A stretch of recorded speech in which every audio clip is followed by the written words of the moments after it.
Hi అండి. నా పేరు Lakshmi. Welcome back to Varshita daily life style. ఈరోజు వీడియోలో ఆంధ్ర సైడు పుష్పవతి అయిన పిల్లలకు బాలింతరాలకు పెట్టే ధనియాల పొడిని ఎలా చేయాలో చూద్దాం.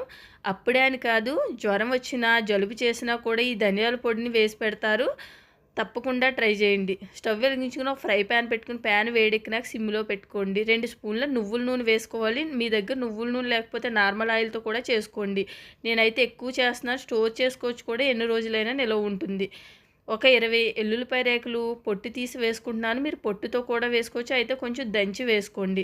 ఇలా ఇవి సగం వేగినాక ఏదైనా చిన్న టీ గ్లాస్ను కొలతగా తీసుకోండి. చిన్న టీ గ్లాస్ ధనియాలు వేసుకుని ఇలా కలుపుకోండి. ఇవి సగం వేగినాక ఒక వంతు జీలకర్ర వేసుకోండి. అంటే సగంలో సగం జీలకర్ర వేసుకుని ఒకసారి కలుపుకోండి.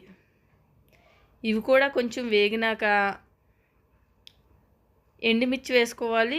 మీరు తినే కారాన్ని బట్టి ఎండుమిర్చి వేసుకోవచ్చు. నేనైతే ఒక 12 ఎండుమిర్చి వరకు సగంగా కట్ చేసి వేసుకుని ఇవన్నీ వేయించుకోండి బాగా వేగేంత వరకు. ధనియాలు తినడం వల్ల వేడి వస్తుంది. ఇప్పుడు వింటర్ సీజన్ కదా, తినడం చాలా మంచిది. బాలింతరాలకైతే ఒళ్ళు గట్టిపడుతుందని అని కూడా అంటారు. అయితే ఇవి చల్లారినాక మిక్సీ గిన్నెలో తీసుకుని చిన్న టీ స్పూన్ వరకు కల్లుప్పు వేసుకుంటున్నాను. వేసుకుని ఇలా బరకగానే పట్టుకోవాలి. మధ్య మధ్యలో కలిపి ఆపుతూ మొత్తం మీద బరకగా పట్టుకోండి. తర్వాత దీన్ని వేడివేడి అన్నంలో వేసుకుని నెయ్యి అయినా వేసుకుని తినవచ్చు. బాలింతరాలకైతే నువ్వుల నూనె వేసి పెడతారు. లేకపోతే రసము పెరుగు కాంబినేషన్లో కూడా బాగుంటుంది. ఇలా గాజు డబ్బాలో స్టోర్ చేసుకుంటే ఎన్ని రోజులైనా నిలవ ఉంటుంది. అంతేనండి, ధనియాల పొడి రెడీ అయింది. ఈ వీడియో మీకు నచ్చినట్లయితే లైక్ చేయండి, షేర్ చేయండి, సబ్స్క్రైబ్ చేసుకోండి. Thank you for watching. Bye bye.